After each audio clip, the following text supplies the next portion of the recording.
নামাজ ছাড়বেন না, কোরআন পড়া ছাড়বেন না। এই দুনিয়া হলো সামান্য, ফামাই আমাল মিসকালা যাররা, যাররা পরিমাণও আল্লাহর কাছে কোনো দাম নাই। এই দুনিয়ার কোনো দাম নাই।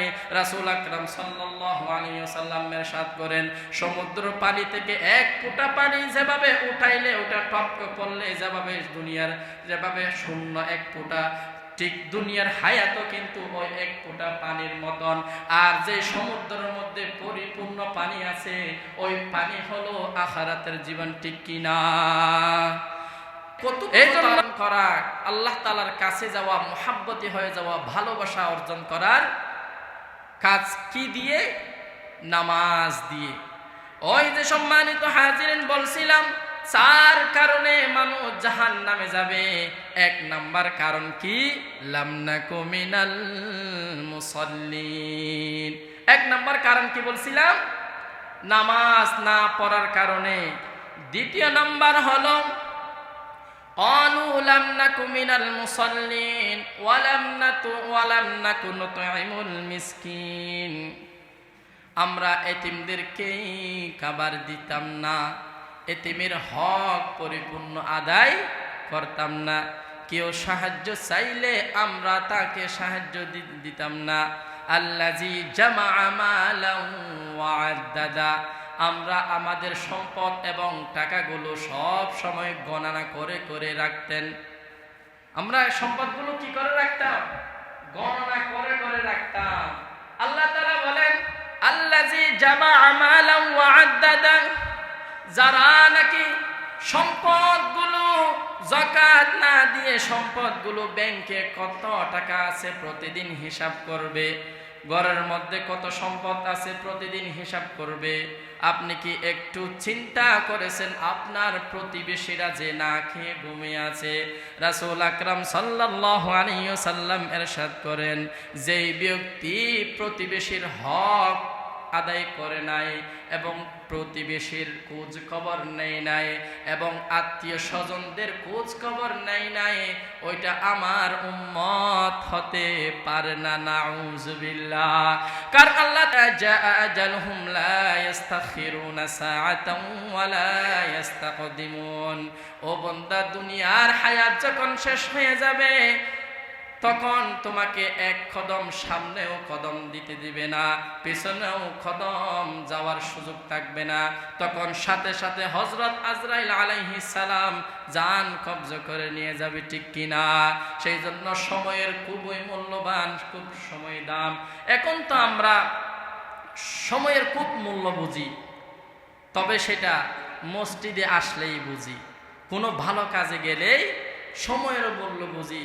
এমন মানুষ আছে দেখবেন, চায়ের দোকানে সকালে গেলে একেবারে দুপুর পর্যন্ত, বিকালে গেলে একেবারে রাত 10টার আগেই ওই দোকান ছাড়ে না। আছে না এরকম? গ্রামগঞ্জে আছে, মনে হয় এই জায়গায় নাই। সম্মানিত হাজিরিন, এই সময় সম্পর্কে বলবে, আমরা অযথা সময় নষ্ট করতাম, আমরা অযথা বসে বসে অপরের সমালোচনা করতাম, গীবত করতাম, শিকায়াত করতাম। কার পরিবারের মধ্যে কি দুষ্গুণ আছে সেটা তারা বর্ণনা করে করে সময় নষ্ট করে, ঠিক কিনা? এরকম মনে হয় নাই? এরকম না থাকলে কিন্তু আল্লাহ তাআলা বলতো না ক্বালু লাম নাকুন মিনাল মুকাজ্জিবিন। আল্লাহ তাআলা বলেন, ওই দুনিয়ার মানুষ, তোমরা জেনে রাখো দুনিয়ার মধ্যে সময়ের এত দাম, এত বেশি দাম। তোমরা সময় নষ্ট করিও না। যে উম্মত সময় নষ্ট করবে ওইটা আমার খাঁটি উম্মত হতে পারে না। নাউযুবিল্লাহ। কিয়ামতে ফেরেশতারা জিজ্ঞেস করবে 4 নম্বর কারণটা কি? 1 নম্বর হলো নামাজের কারণে, 2য় নম্বর হলো এতিমদের খাবার না দেওয়ার কারণে, 3 নম্বর হলো অযথা সময় নষ্ট করার কারণে, 4 নম্বর হলো ওয়া কুন্না নুকাদ্দিবু বিয়াউমিদ্দিন। 4 নম্বর কারণ হলো কিয়ামতকে অস্বীকার করা, কিয়ামতকে কষ্ট, যে কিয়ামতের যে কার্যকলাপ আছে, কবরের পরে হাসর, হাসরের পরে মিজান, মিজানের পরে পুলসিরাত, পুলসিরাতের পরে জান্নাত জাহান্নাম। এগুলো আজকে আমাদের অন্তরে নাই বিদায় আমরা নামাজের গাফিলতি করি, আমরা যাকাতে গাফিলতি করি, আমরা ভালো কাজে গাফিলতি করি, আমরা ওজন কম দিই, আমরা সুদের হারের মধ্যে জড়িত আছি, ঘুষের হারের মধ্যে জড়িত আছি। কারণ ওই যে শাস্তির কথা আমাদের অন্তরে বিশ্বাস নাই। আল্লাহ তাআলা বলেন সর্বপ্রথম ইল্লাল্লাযিনা আমানু, পৃথিবীর সকল মানুষ হলো ধ্বংসপ্রাপ্তর মধ্যে, ক্ষতিগ্রস্তের মধ্যে। ইল্লাল্লাযিনা আমানু, যারা ঈমান এনেছে, ওয়া আমিলুস সলিহাত, ঈমান আনার পরে ভালো কাজ করবে, ওয়া তাওয়াসাউ বিল হাক্কি ওয়া তাওয়াসাউ বিস সবর, যারা হক কথা বলবে, হকের পথে থাকবে, ওয়া তাওয়াসাউ বিস সবর, যারা সবর করবে। এই চার শ্রেণী ব্যতীত সকল মানুষ ক্ষতিগ্রস্তের মধ্যে। নাউযুবিল্লাহ। এক নাম্বার কি বলছি? ইল্লাল্লাযিনা আমানু, যারা ঈমান এনেছে। ঈমান অর্থ হলো আল্লাহর উপর বিশ্বাস করা। ঈমানের হলো অনেক তবকা আছে, তার মধ্যে 7টি হলো আমানতু বিল্লাহি ওয়া মালাইকাতিহি ওয়া কুতুবিহি ওয়া রাসূলিহি। এক নাম্বার সকল ফেরেশতাদের উপর ঈমান আনতে হবে। সকল ফেরেশতারা কি রকম দেখেন, হযরত আজরাইল আলাইহিস সালাম যান কবজ করে, হযরত ইসরাফিল আলাইহিস সালাম শিক্ষা নিয়ে দাঁড়িয়ে আছে, হযরত মিকাইল আলাইহিস সালাম রিজিক এবং বৃষ্টি নিয়ে তিনি সেগুলো বন্টন করে। এভাবে সকল ফেরেশতাদের উপর কি রাখতে হবে? ঈমান রাখতে হবে। এবং আযাবের ফেরেশতা আছে, এগুলো ঈমান রাখতে হবে। দ্বিতীয় নাম্বার হলো ওয়া রাসূলিহি ওয়া কুতুবিহি, কিতাবের মধ্যে যা আছে সব কিছু বিশ্বাস করতে হবে। কোরআনের মধ্যে নামাজের কথা আছে, কোরআনের মধ্যে কবরের আযাবের কথা আছে, কোরআনের মধ্যে সব কিছু আছে, ঠিক কিনা? 3 নাম্বার হলো ওয়া রাসূলিহি ওয়াল ইয়াউমিল আখিরি, তারপরে বিশ্বাস আনতে হবে রাসূলদের প্রতি। রাসূলরা কি জান্নাত জাহান্নামের কথা বলে নাই? অবশ্যই বলেছে। কঠিন শাস্তির কথা বলে নাই, নামাজ পড়তে বলে নাই, রিজিকের বরকত দিবে সেটা বলে নাই, সব কিছু বলছে। কিন্তু আমরা শয়তানের কারণে পাই না। কারণ আল্লাহ তাআলা তো কোরআনে বলেছেন ইন্নাহু লাকুম আদুউম মুবিন ওয়া লা তাত্তাবিউ খুতুওয়াতিশ শাইতান ইন্নাহু লাকুম আদুউম মুবিন। ও বান্দা, তোমরা শয়তানের ইত্তেবা করিও না, তোমরা শয়তানের অনুসরণ করিও না, কারণ ইন্নাহু লাকুম আদুউম মুবিন, তারা নিশ্চয় প্রকাশ্য শত্রু, গোপন না। তারা কি? প্রকাশ্য শত্রু। আল্লাহ তাআলা তো কোরআনে বলছে ইন্নাহু লাকুম আদুউম মুবিন। তারা তো হযরত ওই আদম আলাইহিস সালামকে জান্নাত থেকে বাহির করেছিল। এভাবে অনেক লম্বা ঘটনা আছে না? 4 নম্বর হলো সকল রাসূলদের উপর ঈমান আনতে হবে। 5 নম্বর হলো কিয়ামতের উপরে বিশ্বাস করতে হবে। এখন কিয়ামতের কিভাবে ঘটবে? কবরে যেতে হবে, কবরের মধ্যে 2 জন ফেরেশতা প্রশ্ন করবে, মুনকার ওয়া নাকির। আপনি যদি দুনিয়ার মধ্যে ভালো কাজ করেন, তাহলে ওই ফেরেশতার আপনি জবাব দিতে পারবেন, প্রশ্নের উত্তর দিতে পারবেন। প্রশ্ন করবে মান রব্বুকা, রবকে। দুনিয়ার মধ্যে যদি আপনি রবের কাজ না করেন, তাহলে ওই রবের প্রশ্নের উত্তর দিতে পারবেন না।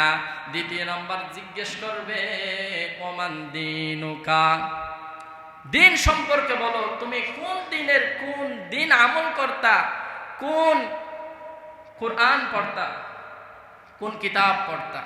এখন দুনিয়ার মধ্যে আমরা দিনের মধ্যে কোনো নামাজ নাই, কোনো যাকাত নাই, কোনো হজ নাই, কোনো ভালো কাজ নাই, কোনো কিছু নাই, তাহলে আমরা কি ওই জায়গার মধ্যে প্রশ্নের উত্তর দিতে পারবো না? 3 নাম্বার হলো ওমান নাবিয়ুকা, নবী খেয়েছিল, নবী মানুষ থেকে। তখন যদি দুনিয়ার মধ্যে রাসূল পাক সাল্লাল্লাহু আলাইহি ওয়াসাল্লামকে যদি অনুসরণ করে, তাহলে তো ওনার পরিচয় দিতে পারবে। কারণ আল্লাহ তাআলা বলেন, কুল ইন কুনতুম তুহিব্বুনাল্লাহা ফাত্তাবিউনি ইউহিব্বুকুমুল্লাহ। ও বান্দা, হে নবী, আপনি তাদেরকে বলুন তারা যদি আমাকে মহব্বত করতে চায়। কারা? আমার বান্দারা যদি আমাকে মহব্বত করতে চায় তাহলে ফাত্তাবিউনি ইউহিব্বুকুমুল্লাহ। আগে আপনাকে অনুসরণ করতে বলছেন, আগে আপনাকে অনুসরণ করতে বলেন, তারপরে ইউহিব্বুকুমুল্লাহ, আমি তাদেরকে ভালোবাসবো। নবীকে অনুসরণ বলতে আমরা তো স্বাভাবিক কথাই বলতেছি। নবীকে অনুসরণ বলতে আপনার মাথার তালু থেকে পায়ের তালু পর্যন্ত নবীর সুন্নাহ আছে কিনা দেখেন, মুখে নবীর সুন্নাত আছে কিনা দেখেন।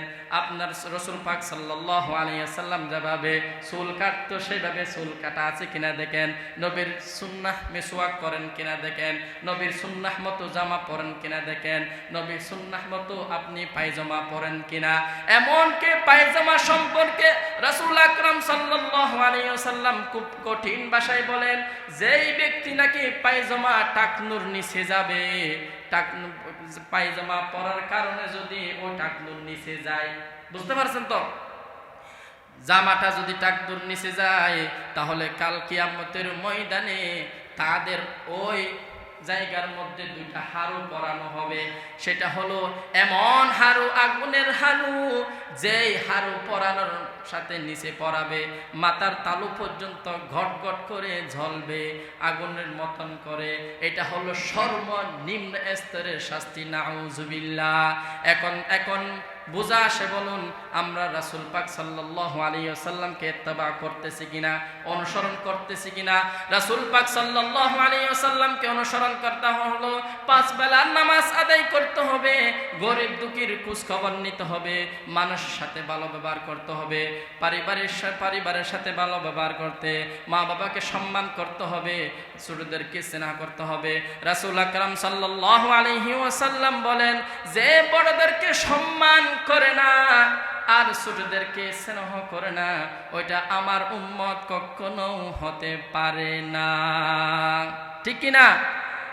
এবং ওই প্রশ্নের উত্তর কিন্তু রাসূল পাক সাল্লাল্লাহু আলাইহি ওয়াসাল্লামকে অনুসরণ করলেও দিতে পারবেন, না হলে সম্ভব না। তখন যদি না পারেন তাহলে বলবেন হা হা লাদ্রি। এমন কি যখন আপনি প্রশ্নের উত্তর দিতে পারবেন, কবরের প্রশ্ন উত্তর দিতে পারবেন, তখন সাথে সাথে রাসূল আকরাম সাল্লাল্লাহু আলাইহি ওয়াসাল্লামের হাদিসের মধ্যে এসেছেন, তখন আপনার কবর আর জান্নাতের একটি সুড়ঙ্গ হয়ে যাবে। জান্নাতের নাজ নিয়ামত আপনার কবরে আসবে। জান্নাতের আপনার কবরের মধ্যে জান্নাতের যে বাতাসটুকু ঢুকবে, আপনি আরামসে ঘুমাবেন। সুবহানাল্লাহ।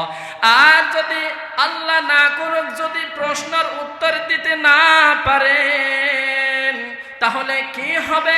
রাসূল আকরাম সাল্লাল্লাহু আলাইহি ওয়াসাল্লাম তাও বলেন, ওইটা হবে জাহান্নামের গর্ত।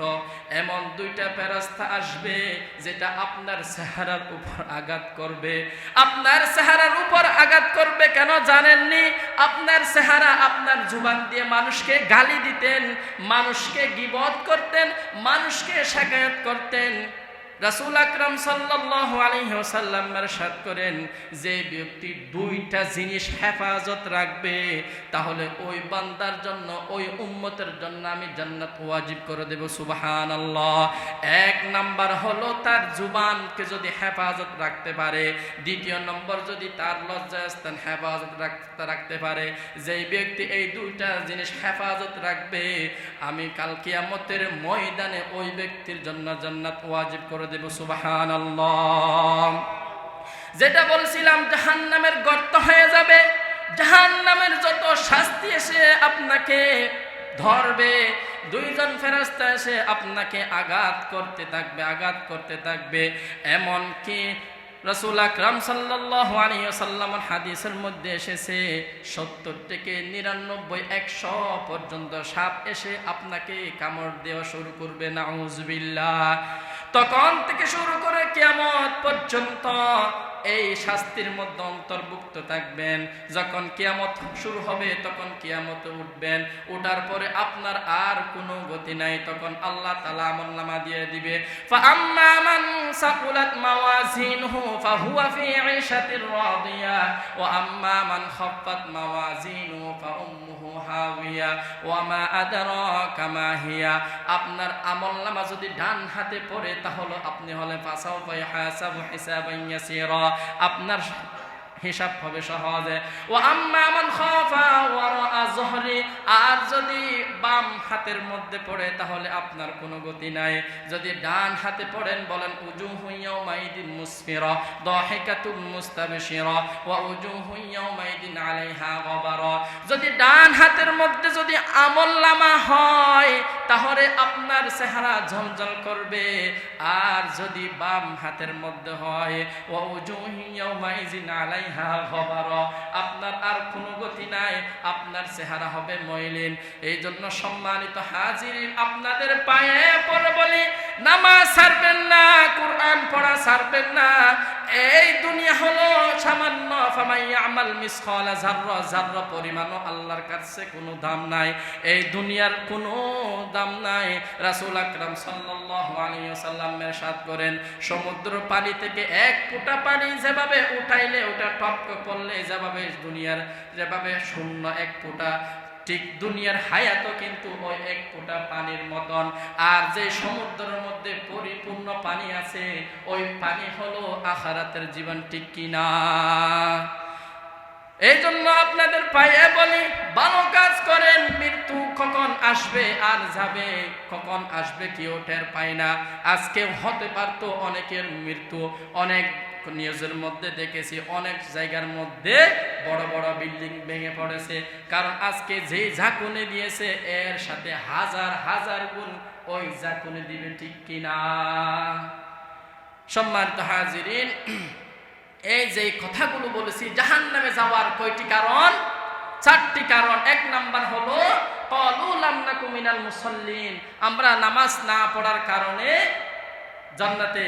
2য় নাম্বার হলো ওয়ালাম নাকু নুতইমুল মিসকিন, মিসকিনদের খাবার না দেওয়ার কারণে। 3 নম্বর হলো অযথা সময় নষ্ট করার কারণে। 4 নম্বর হলো আমরা কিয়ামতকে অবিশ্বাস করার কারণে। আজকের আলোচনার মধ্যে যে কথা হয়েছে, আল্লাহ তাআলা আমাদের সবাইকে আমল করার তৌফিক দান করুক। ওয়া আখিরু দাওয়ানা আলহামদুলিল্লাহি রাব্বিল আলামিন। যারা সুন্নাহ পড়ে নেই সুন্নাহ পড়ে।